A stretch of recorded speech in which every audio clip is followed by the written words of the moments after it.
have two great semifinals. So let's dive into the first one. Alabama, the 4 seed, playing number 1 Michigan.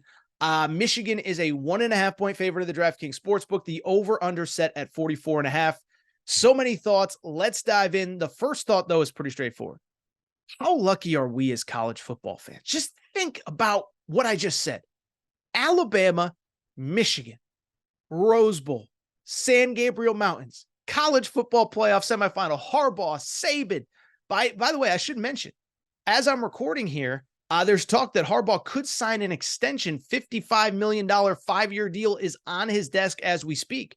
So Harbaugh might be signed, sealed, and delivered by the time this game gets kicked off. And so I want to jump in. I want to dive in, but I'm so excited about this game.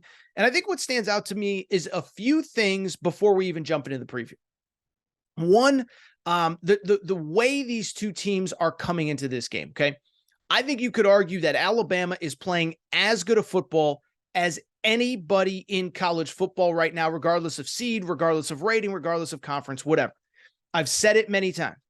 What Nick Saban has done, what Tommy Rees, the offensive coordinator, I don't believe he's getting enough credit, has done, is one of the best coaching jobs that I've ever seen. And I know nobody's going to throw a parade for Nick Saban. He has the most talented roster in college football. But you look at where this team was against Texas, and more specifically against South Florida. Think about how bad they were. So bad against South Florida. They started a kid who is literally quitting football. That's what's going on. Tyler Buckner just entered the transfer portal as a lacrosse player. That's all you need to know. That's where Alabama was in September. And yet all season long, all they have done is get better week over week over week. Ole Miss, I don't think a lot of people thought they were going to win that game. They win that game, but it's close. Then that close win against Texas A&M. Then a little bit of a bigger win against Tennessee. Then you beat LSU. And by the time you play Georgia last week, your confidence is through the roof. Nick Saban said it after the game. I thought it was interesting. They asked him if it was his best coaching job ever. He said, no, this is the best job my assistants have ever done. This is the best job my team has ever done in buying in. And you could just see the happiness in Nick Saban's face. I know he's getting older. I know this ain't, peak 2009 Saban where he's yelling and screaming about everything. But you could see how much he appreciates this group for buying into the vision, for trusting the process, and for appreciating him and trusting him to get them here. From the Michigan perspective, listen, they've dealt with so much. I think it's hard to gauge where they are because like it's easy to say they're not playing their best football, but are they not playing their best football because they're regressing? Or are they not playing their best football because they've played some really good teams late in the year? Respectfully, playing Rutgers and Minnesota and whoever early in the year is a lot different than closing at Penn State, at Maryland, Ohio State, Iowa on a neutral. Same time, obviously, look, they haven't been elite offensively. They have not really gotten it going offensively, but to their credit, they are here, and that's all that matters. Undefeated Big Ten champs, 13-0. And listen, I know some will disagree with me. Some might even get mad at me for saying this. I don't think there's any asterisks. If you thought that Connor Stallions was the reason that they won the last 2 Big Ten championships and beat Ohio State the last 2 years, that's certainly your prerogative. But Connor Stallions hasn't been there half the year. The toughest schedule was played without him in the building. Heck, the toughest part of the schedule was played without Jim Harbaugh in the building, and Michigan finds themselves here. Now, in the terms of the lead up to this game, a couple things kind of jog my memory, and I think this is kind of important to at least discuss. Jim Harbaugh's bowl record versus Nick Saban's bowl record. And again, we're jumping around, but I'm just kind of trying to give you my first thoughts on these games. Jim Harbaugh has not been good in bowl games at Michigan, okay? So he won his first bowl game. I think it was 2015 was his first year, okay? But he wins his first bowl game. And since then, he has lost 6 straight postseason games. Bunch of non-playoff games in the early years. And then, of course, most recently, you lose to Georgia 2 years ago in the playoff. No shame there. Georgia was incredible. And then you lose also to TCU last year in that game. Total debacle. Pair of pick sixes for J.J. McCarthy. Touchdown overturned. Everything that could go wrong did, okay? Nick Saban, on the other hand, he's basically lights out when he has time to prepare. And I think that's an important thing to think about when you think about this game. Harbaugh with time to prepare has not been good. Maybe time to overthink, over game plan, think too much. They do all these weird trick plays, whatever. Saban's the opposite. This is now his 9th college football playoff. If my bookkeeping is correct, he has gone 7-1, maybe 6-1. I don't know, but he's only lost. He's won either 6 or 7 opening college football playoff games during the playoff era. The only time that he did not win the first game of the college football playoff was the first year against Ohio State, Cardale Jones, Ezekiel Elliott, etc.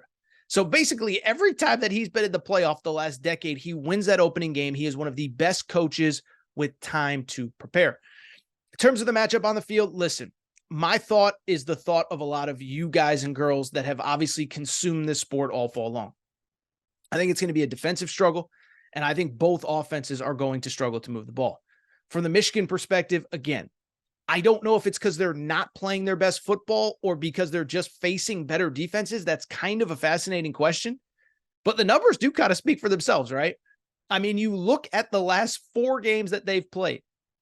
Last week against Iowa, 213 yards of total offense. They were outgained a few weeks ago by Ohio State. They, of course, had those 32 straight runs against Penn State. And so you sit there and say, this offense doesn't really feel right. But then the inverse of it is kind of the opposite. They face 3 of the best defenses in college football. Penn State, number 1 total defense in all of college football. Michigan wins. Ohio State, number 3 total defense in all of college football. Michigan wins. Iowa, number 5 total defense in all of college football. Michigan wins. So is it that their offense is regressing, or have they just faced really good teams? Ultimately, though, it doesn't really matter because this Alabama defense is awesome as well, especially against the run where Michigan wants to make their hay. 33rd ranked run defense in college football for Alabama. And they've, of course, faced some great run offenses, whether it is Georgia, whether it is Tennessee, whether it is Texas, on and on and on.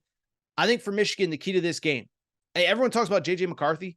Are they going to be able to get any sort of consistent run game going? Because at the end of the day, remember, I think it's easy to forget. We just lump all of these Michigan teams together. This Michigan team does not run the ball nearly as effectively as they have in previous years. Keep in mind that this is a team that ranks 50th, 5-0 in total rush offense this year. That ain't going to get the job done against Alabama. From the Alabama perspective, though, I will say this. Listen, every week they've gotten better, and we have to give them so much credit. But we need to be careful about giving them too much credit offensively. Because like I said, Alabama did, I thought, control that Georgia game basically from start to finish. It was a 3-point final differential, but I thought Alabama controlled the game. But I bring it up because if you look at the offensive stats, it's not as though they lit up the field or lit up Georgia. Georgia actually had more total offense. Georgia actually had more total passing yards, 243 to 192 for Jalen Milroe. Alabama did have more rushing yards, but Alabama only averaged 2.8 yards per carry in that game. And so I look at that Alabama team and I sit there and say, listen, we're all wondering how Michigan's going to be able to move the ball against Alabama. Well, don't forget that Michigan had the number 2 total defense in college football, the number 6 rush defense in college football, and in terms of yards per carry allowed, the number 6 rush defense in terms of yards per carry allowed as well. And so I could go on and on. But I think if you are listening to this, you kind of know where I lean at this point.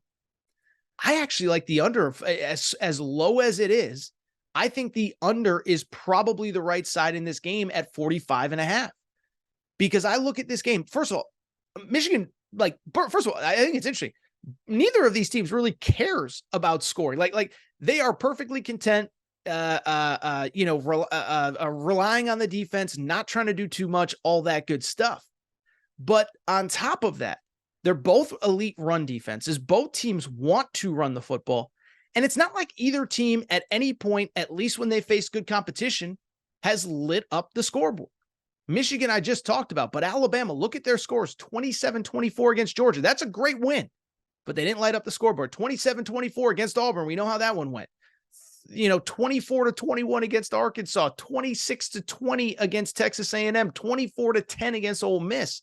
And so I just bring it up to very simply say, we got to give Alabama credit for being here, But I am not sold that this is going to be a game where, even with a month to get better and a month to prepare, that they just move the ball up and down the field.